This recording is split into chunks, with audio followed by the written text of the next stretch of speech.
آج ہم ایک ایسے موضوع پر بات کر رہے ہیں جس نے پچھلے کچھ دنوں میں سوشل میڈیا پر کافی آپ کہہ لیں ہلچل مچائی ہے۔ جی ہاں، کافی بحث ہو رہی ہے اس پر۔ یہ معاملہ ہے پاکستان کے ایک بہت جانے پہچانے ڈاکٹر عفان قیصر کے کچھ بیانات کا۔ بالکل، جن پر کافی گرما گرمی دیکھنے میں آئی ہے۔ پہلے تھوڑا سا ان کا تعارف ہو جائے۔ ڈاکٹر عفان قیصر وہ معدے اور جگر کے امراض کے ماہر ہیں۔ جی، گیسٹرولوجسٹ اور ٹرانسپلانٹ ہیپیٹولوجسٹ ہیں۔ اور سوشل میڈیا پر خاص طور پر صحت کے حوالے سے جو ویڈیوز بناتے ہیں اس کی وجہ سے بہت مقبول ہیں۔ جی، لاکھوں میں فالوورز ہیں ان کے۔ فیس بک پر تو سنا ہے 5 ملین سے زیادہ ہیں۔ اوہ، یہ تو بہت زیادہ ہیں۔ جی، اور یوٹیوب پر بھی کوئی 4.5 لاکھ کے قریب ہیں۔ اچھا خاصا بڑا نمبر ہے۔ اور وہ خود بھی شادی شدہ ہیں، اہلیہ بھی ڈاکٹر ہیں، بچے بھی ہیں، تو ایک طرح سے وہ ایک عوامی شخصیت ہے۔ جی بالکل، صحت عامہ کے حوالے سے ایک پہچانا نام۔ تو آج کی یہ جو ہماری گہری گفتگو ہے، اس کا مقصد یہی ہے کہ ڈاکٹر قیصر نے جو باتیں کہیں ایک پوڈ کاسٹ میں، جی اور پھر اس پر جو لوگوں کا رد عمل آیا اس کا ذرا جائزہ لیا جائے۔ ٹھیک ہے، جو بھی معلومات ہمارے پاس ہیں ان کی روشنی میں۔ بالکل، تو چلیں شروع کرتے ہیں اور دیکھتے ہیں کہ یہ معاملہ ہے کیا۔ جی تو قصہ شروع ہوا ڈاکٹر عفان قیصر کی ایک پوڈ کاسٹ گفتگو سے۔ ان کے ساتھ ڈاکٹر مشتاق احمد اورکزئی بھی تھے۔ اچھا، اور اس گفتگو میں ڈاکٹر عفان نے کچھ ایسی باتیں کہیں جن پر یوں سمجھے کہ طوفان کھڑا ہو گیا۔ کیا کہا تھا انہوں نے؟ ان کا کہنا تھا، میں تقریباً وہی الفاظ دہرانے کی کوشش کرتی ہوں، کہ اگر کوئی موٹی عورت ہے جس کے چہرے پر بال ہیں تو اس کا مطلب ہے کہ اس کے ہارمونز خراب ہیں۔ اور پھر آگے کہا، ایک مرد اس کی طرف کیسے متوجہ ہو سکتا ہے، خاص طور پر جب اسے انٹرنیٹ پر خوبصورت خواتین دستیاب ہوں۔ یہ تو واقعی کافی سیدھی بات کہہ دی انہوں نے۔ جی، اور یہی وہ بیان تھا جس پر سارا تنازع کھڑا ہوا۔ دیکھیں، اس بیان میں کئی پہلو ہیں۔ پہلی بات تو یہ ہے کہ یہ سننے میں ہی خواتین کے لیے توہین آمیز لگتا ہے۔ بالکل۔ آپ کسی کی ظاہری شکل، وزن، چہرے کے بال، ان چیزوں کو لے کر بات کر رہے ہیں، پھر آپ اسے جوڑ رہے ہیں ایک طبی مسئلے سے، یعنی ہارمونز کی خرابی سے۔ ہاں، یہ پہلو بھی تھا۔ لیکن پھر آپ اس طبی مسئلے کو جواز بنا رہے ہیں مردانہ کشش یا عدم کشش کا۔ یہ تھوڑا آپ کہہ لیں عجیب سا امتزاج ہے۔ یعنی ایک میڈیکل کنڈیشن کو ذاتی پسند ناپسند کی دلیل بنا دیا۔ بالکل، اور پھر اس کا موازنہ کرنا ہے انٹرنیٹ پر دستیاب خوبصورت خواتین سے۔ ہاں، یہ دستیاب کا لفظ۔ کون سا؟ جی، یہ دستیاب کا لفظ بہت اہم ہے۔ اس سے کیا تاثر ملتا ہے کہ جیسے خواتین کوئی چیز ہیں جو بس انتخاب کے لیے دستیاب ہیں۔ صحیح۔ اور ان کی قدر شاید صرف ان کی ظاہری خوبصورتی پر ہے، وہ بھی مردانہ نظر سے۔ تو وہ جو طبی پہلو کا ذکر تھا وہ جیسے بس اس ظاہری معیار سے فرق کو صحیح ٹھہرانے کے لیے تھا۔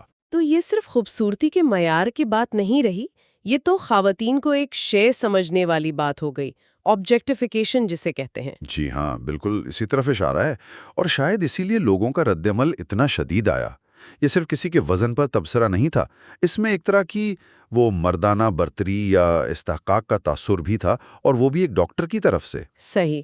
اچھا، تو یہ تو ڈاکٹر عفان کا بیان تھا۔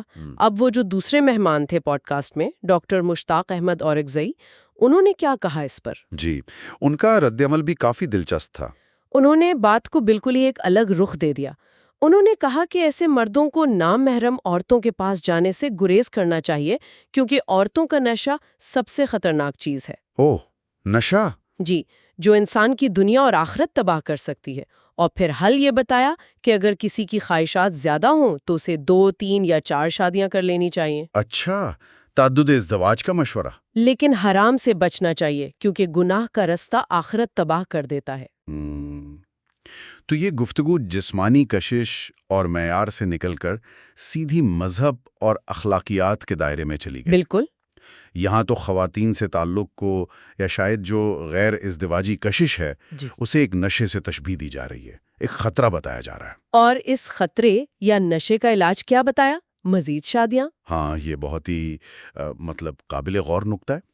بجائے اس کے کہ ذاتی ضبط، کردار کی مضبوطی یا اپنی موجودہ شادی پر توجہ دینے کی بات ہو، حل کے طور پر تعدد ازدواج کا مشورہ آ گیا، اور اسے حرام راستوں کا متبادل قرار دیا گیا۔ جی، یعنی جو ممنوع راستے ہیں، شاید غیر ازدواجی تعلقات مراد ہوں، ان سے بچنے کا طریقہ یہ ہے کہ مزید شادیاں کر لی جائیں۔ یہ بھی ایک خاص زاویہ نظر ہے۔ تو ایک طرف ڈاکٹر قیصر ہیں جو ظاہری شکل کو بنیاد بنا رہے ہیں، انٹرنیٹ کا حوالہ دے رہے ہیں، دوسری طرف ڈاکٹر اورکزئی ہیں جو اسے مذہبی رنگ دے کر تعدد ازدواج کا حل بتا رہے ہیں۔ یہ دونوں مل کر کیا تصویر پیش کرتے ہیں؟ یہ دیکھیں ایک بہت ہی پیچیدہ اور شاید متضاد تصویر ہے۔ ایک طرف جدید دنیا، انٹرنیٹ، ظاہری خوبصورتی کے معیاروں کا ذکر ہے، جی، دوسری طرف ایک بہت ہی روایتی مذہبی تشریح اور حل سامنے آ رہا ہے۔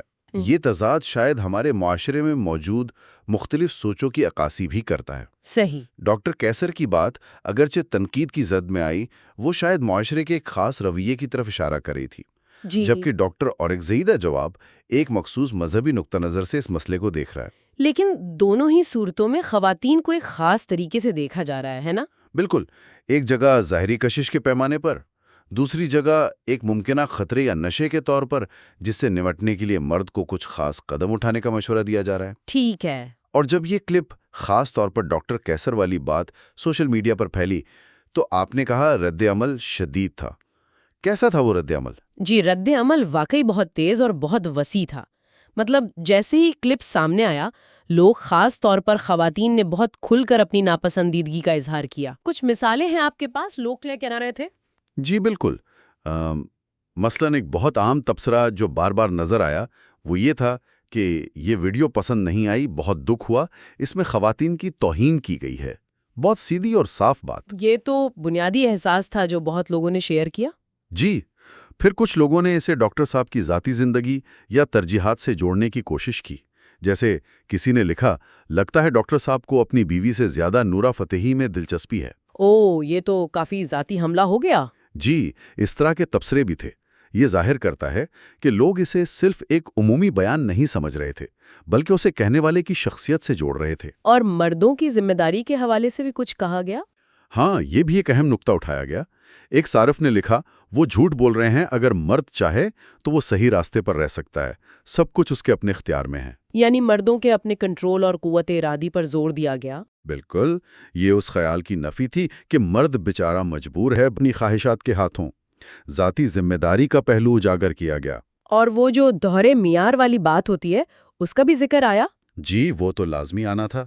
ایک خاتون نے لکھا، ہم مردوں کی ہر طرح کی ناپسندیدہ خصوصیات برداشت کر لیتی ہیں، اور ان میں اتنی ہمت ہے کہ وہ عورتوں کے وزن پر تبصرے کریں۔ یہ تو بہت عام شکایت ہے ویسے۔ جی، یہ معاشرے میں موجود اس تاثر کی عکاسی ہے کہ خوبصورتی کے پیمانے خواتین کے لیے زیادہ سخت ہیں۔ یہ ایک طرح سے سماجی منافقت کی طرف اشارہ تھا۔ اور آخر میں ایک اور خدشہ بھی ظاہر کیا گیا تھا۔ ہاں، ایک تبصرہ تھا کہ یہ تو بھلے چنگے مردوں کو بھی اشارے دے رہے ہیں، یعنی اس قسم کی گفتگو کے منفی سماجی اثرات ہو سکتے ہیں، یہ غلط رویوں کو نارملائز کر سکتی ہے۔ تو اگر ان سب تبصروں کو جمع کریں تو کیا تصویر بنتی ہے؟ دیکھیں، چند موٹے موٹے نکات نکلتے ہیں۔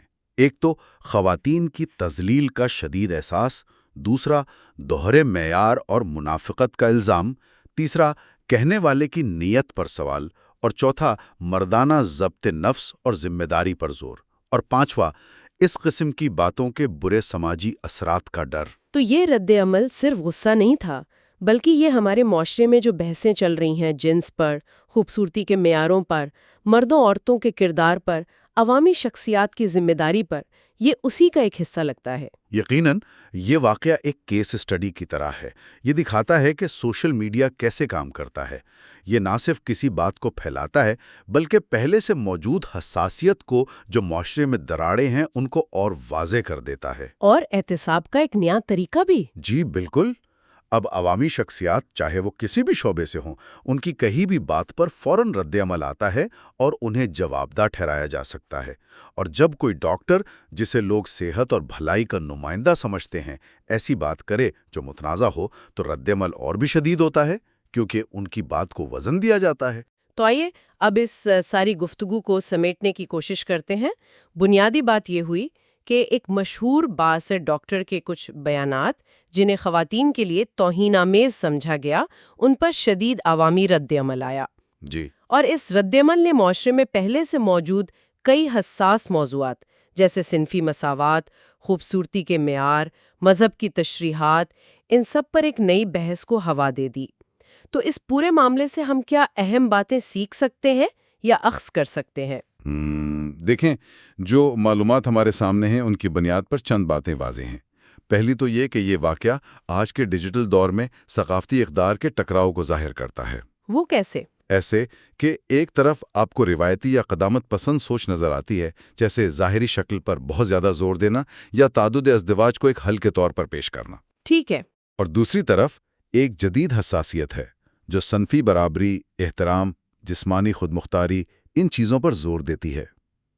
یہ حساسیت ہمیں سوشل میڈیا کے رد عمل میں زیادہ نظر آئی، اور عوامی شخصیات اکثر ان دو قسم کی سوچوں کے درمیان پھنس جاتی ہیں۔ اور سوشل میڈیا کا کردار اس میں صرف رد عمل کو پھیلانا تھا یا کچھ اور بھی؟ پھیلانے سے کہیں زیادہ۔ سوشل میڈیا صرف رد عمل کو تیز اور وسیع نہیں کرتا، بلکہ وہ معاشرے میں جو نظریاتی تقسیم ہے نا، اسے بہت واضح کر دیتا ہے۔ صحیح۔ یہ ایک ایسا پلیٹ فارم بن گیا ہے جہاں وہ آوازیں بھی جو شاید پہلے اتنی سنی نہیں جاتی تھیں، اب براہ راست عوامی شخصیات کو چیلنج کر سکتی ہیں اور ان سے جواب طلب کر سکتی ہیں۔ تو دوسرا اہم نقطہ عوامی شخصیات کے اثر و رسوخ اور ان کی ذمہ داری سے متعلق ہوا، خاص طور پر ڈاکٹرز جیسے پیشے سے وابستہ لوگوں کا۔ بالکل، یہ واقعہ اس بات پر بہت زور دیتا ہے کہ عوامی شخصیات، خاص طور پر وہ جن کا پیشہ لوگوں کے اعتماد پر قائم ہے، جیسے ڈاکٹرز، ان کا اثر بہت گہرا ہوتا ہے۔ جی۔ لوگ ان کی بات کو سنجیدگی سے لیتے ہیں، چاہے وہ ان کے اپنے شعبے سے ہٹ کر ہی کیوں نہ ہو۔ اس لیے جب وہ حساس سماجی موضوعات پر بات کرتے ہیں تو ان کے الفاظ بہت زیادہ جانچے پرکھے جاتے ہیں۔ ان کی ذمہ داری صرف اپنے کلینک یا ہسپتال تک نہیں رہتی، ان کے الفاظ کے معاشرے پر کیا اثرات مرتب ہو رہے ہیں یہ بھی دیکھا جاتا ہے۔ اور وہ جو متضاد خیالات سامنے آئے پوڈ کاسٹ میں، ڈاکٹر قیصر کا نقطہ نظر، پھر ڈاکٹر اورگزئی کا جواب، اور پھر عوام کا شدید رد عمل، یہ سب مل کر کیا ظاہر کرتے ہیں؟ یہ سب مل کر ہمارے معاشرے میں جو پیچیدہ بحثیں چل رہی ہیں ان کی عکاسی کرتے ہیں۔ دیکھیں، جنس، شادی، خوبصورتی، مذہب کی تشریح، روایت بمقابلہ جدیدیت، ان موضوعات پر کوئی ایک متفقہ رائے نہیں ہے۔ نہیں، بالکل نہیں۔ بلکہ بہت سے مختلف اور اکثر ایک دوسرے سے ٹکراتے ہوئے خیالات موجود ہیں، اور ایسے واقعات ان تمام خیالات کو سطح پر لے آتے ہیں۔ یہ دکھاتے ہیں کہ معاشرہ ان معاملات پر کہاں کھڑا ہے، کہاں کہاں اختلاف ہے۔ تو یہ تھی ہماری آج کی گفتگو اس حالیہ تنازع کے مختلف پہلوؤں پر۔ ہم نے ڈاکٹر عفان قیصر کے بیانات، ان کے مہمان کے جواب اور اس پر آنے والے عوامی رد عمل کا جائزہ لینے کی کوشش کی۔ جی، اس ساری صورتحال کو دیکھتے ہوئے خاص طور پر جو شدید رد عمل آیا اور جو مختلف نقطۂ نظر سامنے آئے، ڈاکٹرز کے بھی اور عوام کے بھی، ایک سوال ذہن میں آتا ہے جس پر شاید مزید سوچنے کی ضرورت ہے۔ وہ کیا؟ وہ یہ کہ یہ پورا واقعہ، جو معلومات ہمارے پاس ہیں ان کی روشنی میں، ہمارے معاشرے میں جنس، احترام، خوبصورتی کے معیار جیسے موضوعات پر جو عوامی گفتگو ہو رہی ہے، اس کے ارتقاء کے بارے میں کیا بتاتا ہے؟ کیا یہ ظاہر کرتا ہے کہ لوگ ان معاملات پر زیادہ حساس ہو گئے ہیں، یا صرف یہ کہ سوشل میڈیا نے ان بحثوں کو زیادہ نمایاں کر دیا ہے؟ یہ اہم سوال ہے۔ اور اس سے جڑا ایک اور سوال کہ مستقبل میں عوامی شخصیات، خاص طور پر وہ جن کا اثر زیادہ ہے، وہ اس طرح کی پیچیدہ اور نازک سماجی گفتگو میں کیسے حصہ لے سکتی ہیں؟ مطلب کس طرح اپنی بات کہیں کہ مکالمہ آگے بڑھے، تعمیری ہو، نہ کہ مزید تقسیم پیدا کرے یا کسی کی توہین کا پہلو نکلے۔ یہ وہ نکات ہیں جن پر شاید ہم سب کو غور کرنا چاہیے۔